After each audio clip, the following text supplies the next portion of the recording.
கார்த்திக புராணம் 10வது அத்தியாயம். கேளாய் பாமா, இப்பேற்பட்ட வைபவங்களுடன் பிருந்தையை மணந்து கொண்ட ஜெலேந்திரனானவன் மிகவும் பிரீத்தியுடன் பிருந்தையோடு கூடி குழாவி ஆனந்த பரிதனாகி மிக்க திறமையுடனும் நீதியுடனும் தனது நாட்டை அரசு புரிந்து வரலானான். இவ்வாறு ஜெலேந்திரனானவன் அரசாட்சி புரிந்து வருகையில் பூர்வத்தில் தேவர்களால் தோற்கடிக்கப்பட்டு பாதாள லோகத்தில் மறைந்து வசித்து வருகிற ராட்சசர்கள் யாவரும் ஜெலேந்திரனுடைய அரசாட்சியை பற்றி கேள்வியுற்று மிக்க சந்தோஷத்துடன் கூடியவராக ஜெலேந்திரன் ஆட்சி புரிந்து வருகிற ஜோதிபுரிக்கு வந்து சேர்ந்து ஜெலேந்திர மகாராஜனை கண்டு தங்களுக்கு தேவர்களால் ஏற்பட்ட தோல்வியையும் இன்னல்களையும் எடுத்து கூறி அஜெலேந்திரன் அந்த ராட்சசர்களை அன்புடன் உபசரித்து ஒருவித பயமும் இன்றி தனது ராஜ்யத்திலேயே வசித்து வர உத்தரவு கொடுக்கவே அவ்விராக்காதர்களும் அவ்வாறே வாழ்ந்து வரலானார்கள். ஜெலேந்திரனும் நீதி தவறாது ஆட்சி புரிந்து வந்தான்.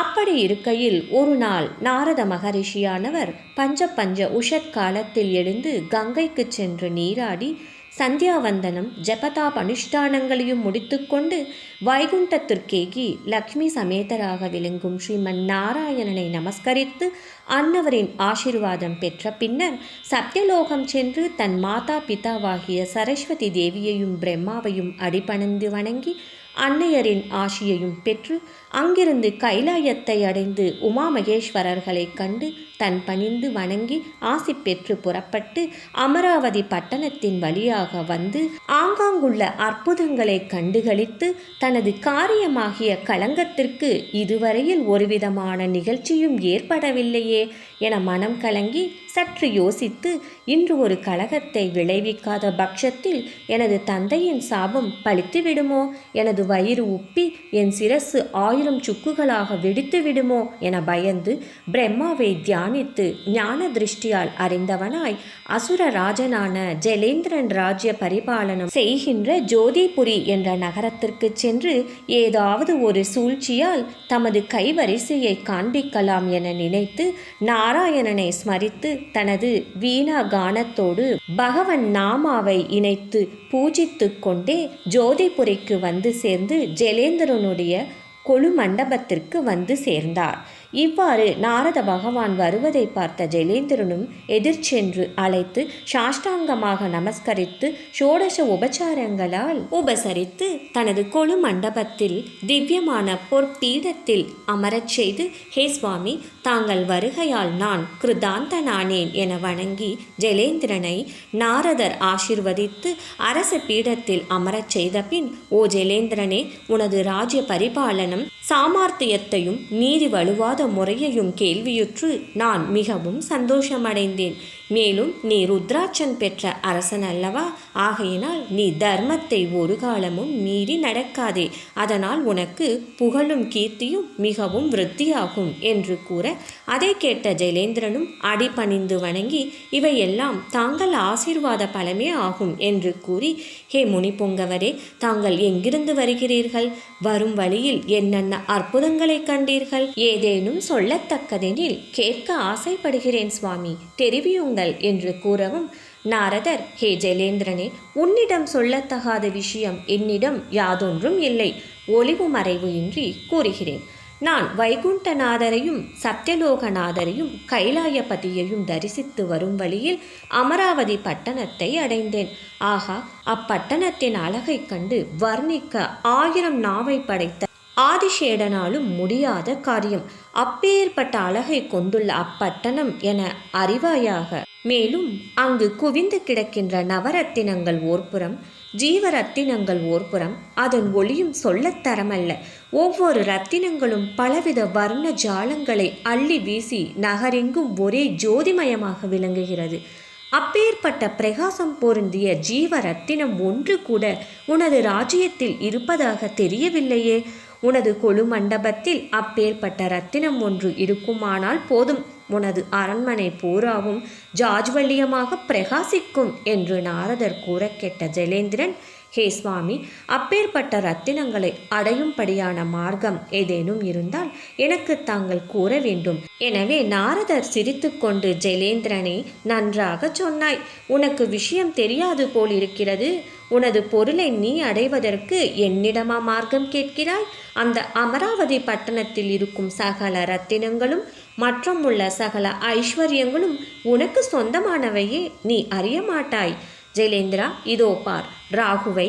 இந்த ராகுவுக்கு சர்பத்தின் உடல் அமைந்ததன் காரணம் என்னவென்று நீ அறியாய். சொல்கிறேன் கேள். முன்காலத்தில் தேவர்களும் அசுரர்களும் தாங்கள் பல விருத்திக்காக இரு தரத்தாரும் ஒன்று சேர்ந்து திருப்பார்கடலை கடைந்து அதிலிருந்து உண்டாகும் அமிர்தத்தை இரு வகுப்பாரும் சமமாக பங்கிட்டு கொள்வதென்று ஒப்பந்தம் செய்து கொண்டு மந்தரகிரியை மத்தாகவும் வாசுகியை கயிறாகவும் ஏற்படுத்தி வாசுகியின் தலைப்பக்கத்தில் அசுரர்களும் வாழ்பக்கத்தில் அமரர்களுமாக இருந்து சமுத்திர மதனம் செய்தார்கள். அப்பொழுது அச்சமுத்திரத்திலிருந்து பற்பல நவரத்தினங்களும் நவமணிகளும் லக்ஷ்மி, சந்திரன், காமதேனு, கற்பக விருட்சம் முதலியவைகளும் கிடைக்கப் பெற்றன. கடைசியில் அமிர்தமும் கடைந்தெடுக்கப்பட்டது.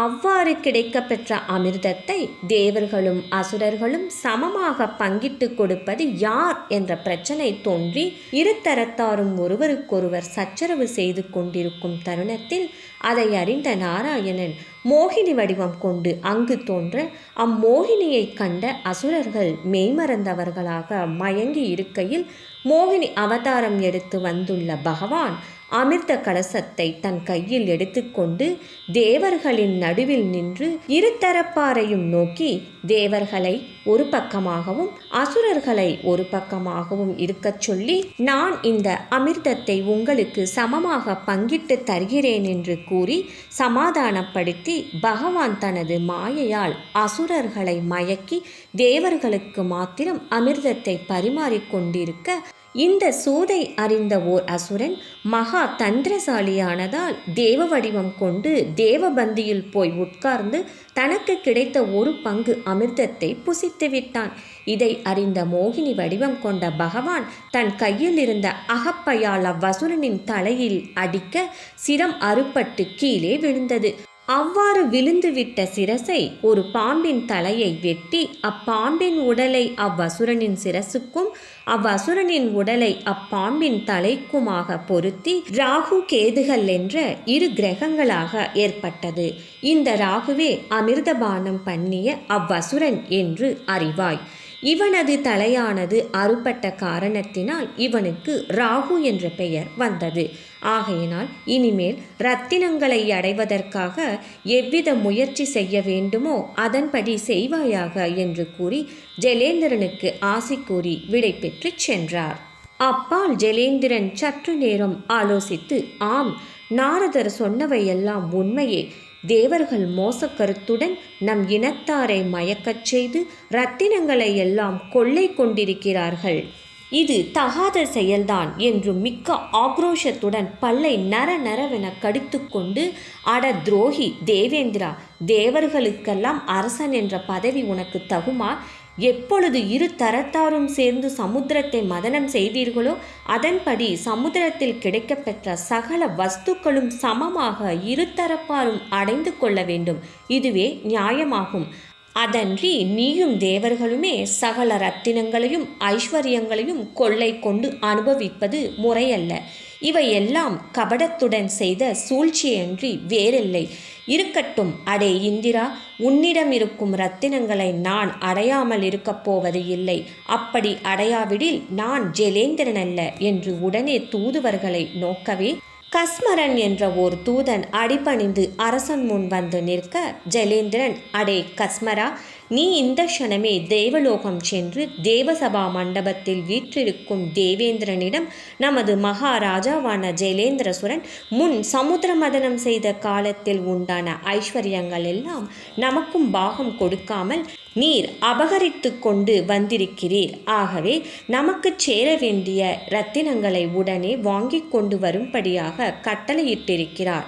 அவ்விதம் கொடுக்காத பட்சத்தில் யுத்தத்திற்கு ஆயுத்தமாக இருக்க வேண்டும் என்று அறிக்கை கொடுத்து வர சொல்லியிருக்கிறார் என்று சொல்லி உடனே பதில் தெரிந்து வா என்று அனுப்பவே தூதனான கஸ்மரன் ஜெயலேந்திர ராஜனது உத்தரவு பிரகாரம் ஓடிச் சென்று அமராவதியை அடைந்து சுதர்மா என்னும் தேவசபையில் வீற்றிருக்கும் மகபதியான இந்திரனை வணங்கி நின்றான். தேவேந்திரனானவன் தன்னை வணங்கி நிற்கும் தூதனை பார்த்து, அப்பா, நீ யார்? வந்த விஷயம் என்னவென்று கேட்க, தூதனானவன், தேவபதி நான், ஜெயப்புரியை ஜெயம் கொண்டு ஆள்பவரும் காலநேமியின் மருகரும் ருத்ராட்சத்துடன் விளங்குகின்ற ஜெலேந்திரன் என்பவரின் தூதன் யான். என் பெயர் கஸ்மரன். மேலும் நமதரசனோ சமுத்திர ராஜாவின் புத்திரன் என்பதை தெரிந்து கொள்ளுங்கள். தவிர அசுரர்களுக்கும் அரசாயும் புஜ பராக்கிரமம் வீரராயும் ஓர் குடை நிழலில் நீதி தவறாமல் அரசாட்சி செய்து வரும் ஜெலேந்திராசுரன் என்னும் அரசன் தன் தகப்பனாருக்கு உரிமையான சமுத்திரத்தை நம் இனத்தாரும் இனத்தாரும் ஒன்று சேர்ந்து மதனம் செய்யும் கால் அச்சமுத்திரத்தில் தோன்றிய காமதேனு, கற்பக விருட்சம், நவரத்னம் முதலிய ஐஸ்வர்யங்கள் எல்லாம் நமக்கு சேர வேண்டிய பாகம் கொடுக்காமல் மோச எண்ணத்துடன் அவைகளை அபகரித்து கொண்டு வந்திருக்கிறீர்களாம். ஆகையால் அவையெல்லாம் தங்களிடமிருந்து கேட்டு வாங்கி வரச் சொல்லி என்னை கட்டளையிட்டிருக்கிறார். அவ்வாறு தாங்கள் கொடுக்க மறுப்பீராயின் யுத்தத்திற்கு தயாராக இருக்க வேண்டும் என்று நமதரசன் ஆணையிட்டு என்னை அனுப்பி வைத்திருக்கிறார் என்றுரைத்தான். சசிமணாளன் கோபமுண்டு வெளிக்கொண்டவனாய் இத்தூதுவன் மனதில் கொஞ்சமும் பயமின்றி அஞ்சா நெஞ்சுடன் என் எதிரே நின்று தயதாட்சமின்றி பேசுகிறானே சண்டாளன், இவனை சும்மா விடக்கூடாது என்று தன் தூதுவனை அழைத்து, தூதாக வந்த கஸ்மானை கொண்டு போய் கிரிச்சேதம் செய்யுங்கள் என்று கட்டளையிட, அப்பொழுது சபையில் வீற்றிருந்த பிரதான மந்திரியான சுமதி என்பவர் எழுந்து இந்திரனை பார்த்து, தேவா, அவசரப்படாதீர்கள். எக்காரியமும் தீர்க்க ஆலோசனை செய்ய வேண்டும். மேலும் தூது வந்தவனை கொள்ளலாகாது என்று தர்மசாஸ்திரம் சொல்லியிருக்கிறது. நாம் தெரிந்தும் அதை மீறலாமா? நம் கோபத்தை இத்தூதுவன் மேல் காட்டுவது குருவின் மேல் பிரம்மாஸ்திரம் விடுவது போல் அல்லவா இருக்கும் நமது செய்கை.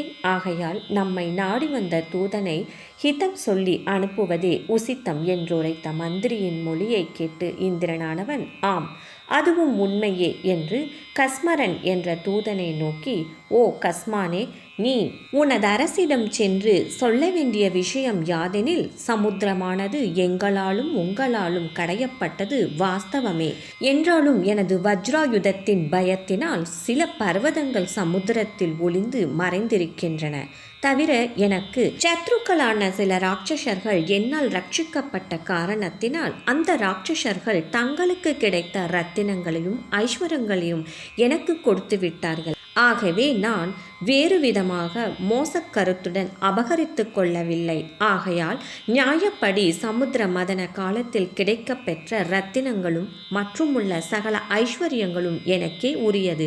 அவைகளில் கிஞ்சித் பாகமும் கொடுக்க முடியாது என்று உன் அரசனால் ஆனதை பார்த்து கொள்ளட்டும் என்று சொல்லிவிடு என்று கூறியதை கேட்ட தூதனான கஸ்மரன் இந்திரனிடம் விடை பெற்று தன் நகரத்திற்கு புறப்பட்டான்.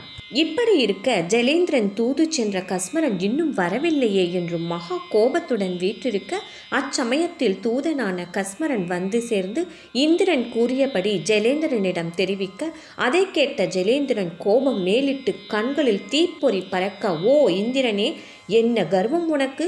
தேவர்களுக்கெல்லாம் தலைவனாக இருக்கிறேன் என்ற மமதையா? எனக்கு நீ ஒரு அற்ப பதருக்குச் சமானம். துஷ்டனே, இதோ பார், உன் கொட்டத்தை அடக்கி தேவர்கள் யாவரையும் ஜெயித்து ஜெயபேரிகை கொட்டி ஜெயக்கொடியை நிலைநாட்டி உங்களை எனது ஏவலர்களாக வைத்து கொள்ளாவிடில் நான் சமுத்திரராஜனின் புதல்வன் அல்ல, ருத்ராட்சம் பொருந்தியவனும் அல்ல, எனது பெயரும் ஜெலேந்திரன் அல்ல. ஓ இந்திரனே, என்னை அற்பமாக மதித்து விட்டாய் என்று உடனே தனது மந்திரியை நோக்கி அமராவதி மீது படையெடுக்க வேண்டும். ரத கஜ துரக பதாதிகள் முதலியன சகல சேனைகளை சித்தம் செய். இன்றே புறப்பட்டு அமராவதி எல்லையை அடைய வேண்டும் என மந்திரி அவ்வாறே சித்தம் செய்து அசுரராஜனாகிய ஜெலேந்திரன் தெரிவிக்க, ஜெலேந்திரன் தனது படைகளுடன் புறப்பட்டு தேவேந்திர பட்டணமாகிய அமராவதியின் எல்லையை அடைந்து அவ்விடம் கூடாரங்கள் அமைத்து அங்கேயே ஓரிரவை கழித்தான். மறுநாள் காலையில் எழுந்ததும் ஜெலேந்திரன் தன் சேனாதிபதியை அழைத்து யுத்தத்திற்கு சேனைகளை தயார் செய்து யுத்த பேரிகை முழங்கட்டும் என்று ஆக்ஞாபிக்க அவ்வாறே ஜெலேந்திரனுடைய பரிவாரங்கள் யுத்த பேரிகை முழங்கலானார்கள். ஸ்வர்கபதியான இந்திரன் யுத்த பேரிகையை கேட்டதும் சத்ருக்கள் நமது எல்லையை நாடிவிட்டார்கள் என்ற செய்தியை ஒற்றர்கள் மூலம் தெரிந்ததும் உடனே தானும் தன் தேவ சைனியங்களை திரட்டிக்கொண்டு யுத்தகலத்தை அடைந்தான். இவ்வாறு அடைந்து இருதரப்பாரும் வில், அம்பு, வேல், தடி, சூளம், முசலம், தண்டம் முதலிய தாங்கள் ஆயுதங்களை பிரயோகித்து மிக்க உக்கிரமாக யுத்தம் செய்த போது பூமியில் இரத்த வெள்ளம் ஓடலாயிற்று. இரு சார்பிலும் பலர் மாண்டனர் என்றாலும் தேவர்களை காட்டிலும் அசுரர்களே அதிகமாக மாண்டார்கள். இதை அறிந்த அசுர குருவாகிய சுக்கிராச்சாரியார் மாண்ட அசுரர்களை தனது மந்திர சக்தியால் உயிர்ப்பித்தார். உடனே அவ்வசுரர்கள் யுத்தம் புரியலானார்கள். மீண்டும் கோரமான யுத்தம் நடக்கலாயிற்று. அசுரர்கள் மிக்க ஆக்ரோஷத்துடன் போர் புரியவே தேவர்கள் ஆயிரக்கணக்கில் மாண்டு போயினர். அப்பொழுது இந்திரன் தனது சைனியங்கள் அதிகமாக மாண்டு போவதை பார்த்து தேவகுருவான பிரகஸ்பதியை நினைக்க உடனே பிரகஸ்பதியானவர் தோன்றி தன் ஜீவ மந்திரத்தை ஜபித்து துரோண பர்வதத்தில் இருக்கும் ஜீவதான மூலிகையை பிரயோகித்து மாண்ட தேவர்களுக்கு உயிர் பிச்சை தந்தார். உடனே உயிரிழந்த தேவர்கள் யுத்தம் புரிந்து தேவ சத்ருக்களான அசுரர்களை அநேக அஸ்திர சஸ்திரங்களால் அடித்து விரட்டி துரத்தி முன்னிற்க ஒட்டாது பின்னடைய செய்தார்கள். அவ்வாறு பின்னடைந்து ஓடிய அசுரர்கள் சுக்கிராச்சாரியாரிடம் சென்று, சுவாமி, யுத்தத்தில் மாண்ட தேவர்கள் யாவரும் மீண்டும் உயிரெழுந்து வந்து மிக கடுமையாக யுத்தம் செய்து எங்களை சின்னாபின்னம் படுத்தி சிதற அடித்து பின்னடைய செய்து விட்டார்கள். நாங்கள் பொறுக்க மாட்டாது ஓடி வந்தோம் என்று தெரிவிக்க, சுக்கிர பகவான் ஞான திருஷ்டியால் பிரகஸ்பதியானவர் துரோண பர்வதத்தில் உள்ள ஔஷதங்களை கொண்டு தேவர்களுக்கு பிராணனை அளித்திருக்கிறார் என்பதை அறிந்து அசுரர்களை நோக்கி, நீங்கள் யாரும் காணாதபடி துரோண பர்வதத்தை அடியோடு பெயர்த்தி எடுத்து சமுத்திரத்தில் போட்டுவிடுங்கள். அப்படி செய்துவிட்டால் மாண்ட தேவர்கள் உயிரெழ மாட்டார்கள். நமது சேனைகள் யாவரும் திடமாக வீரத்துடன் போர் புரியலாம் என்று கூற, அதை கேட்ட அசுரர்கள் உடனே புறப்பட்டு அம்மலையை கண்டுபிடித்து அடியோடு பெயர்த்தெடுத்து நடு சமுத்திரத்தில் எரிந்துவிட்டார்கள். பின்னர் மீண்டும் கோரமான யுத்தம் ஏற்பட தேவ சைனியமானது அடிபட்டு பின்னடைந்து ஓடி இந்திரனை சரணமாக அடைந்தது. இதை கண்ட இந்திரன், ஆகா, என்ன ஆச்சரியம்! தேவ சைனியமே தோற்று ஓட தலைக்கப்பட்டதே, ஒரு நாளும் இல்லாத சம்பவம் அல்லவா இது என்று நினைத்தவனாய், ஜெலேந்திரன் உண்மையில் ருத்ராட்சம் பொருந்தியவன்தான், இதில் சம்சயமில்லை. அவனது சைனியமும் மிகவும் மூர்க்கமாக சமர்ப்புரிகிறது. இனிமேல் நமக்கு தாங்க முடியாது. ஸ்வர்க்கத்தில் இனி இடம் கிடையாது. ஆகையால் நாம் இப்படியே திரும்பி போய் மேரு பர்வதத்தில் இருக்கும் குகையில் வாசம் செய்வோம் என்று நினைத்து தேவர்களிடம் சொல்லி எல்லா தேவர்களையும் அழைத்து கொண்டு புறப்பட்டு மேரு பர்வதம் அடைந்த குகையில் வாசம் செய்யலானார். தேவர்கள் யாவரும் ஓடி மறைந்து விட்டதை அறிந்த அசுரர்கள் ஜெலேந்திரனிடம் இவ்விஷயத்தை தெரிவிக்கவே, ஜெலேந்திரன் நேரில் யுத்தகலம் வந்து பார்த்ததும் நமது வீரர்கள் சொன்னது உண்மைதான் என சந்தேகம் தெளிந்து யோசிக்கலானான். அச்சமயத்தில் சுக்கிராச்சாரியார் ஜெலேந்திரனை நோக்கி, ஜெலேந்திரா, என்ன யோசிக்கிறாய்? தேவர்கள் நம்முடன் யுத்தம் செய்ய சக்தியற்று பின்னடைந்து ஓடி இந்திரனிடம் முறையிட்டு யாவரும் கூடி ஆலோசித்து மேரு பர்வதத்தில் இருக்கும் ஓர் குகையில் வாசம் செய்ய போய்விட்டார்கள் என்று சொல்ல கேட்ட ஜெலேந்திரன் மகா கோபத்துடன், அடே இந்திரா, என்னை மதிக்காத உன்னை சும்மா விட்டு விடுவேன் என்றா நினைத்தாய்? நீ எங்கு ஓடி ஒளிந்தாலும் உன் கொட்டத்தை அடக்கிய தீருவேன் என்று மிக்க ஆத்திரம் கொண்டு தனது சைனியங்களை திரட்டிக்கொண்டு மேரு பர்வதத்தை நாடி புறப்பட்டான் என்று பகவான் கூறியதை கேட்ட பாமை தேவர்களின் கதியை கூறும்படி நாயகனை வேண்ட கண்ணன் கூறலானார். ராதே கிருஷ்ணா.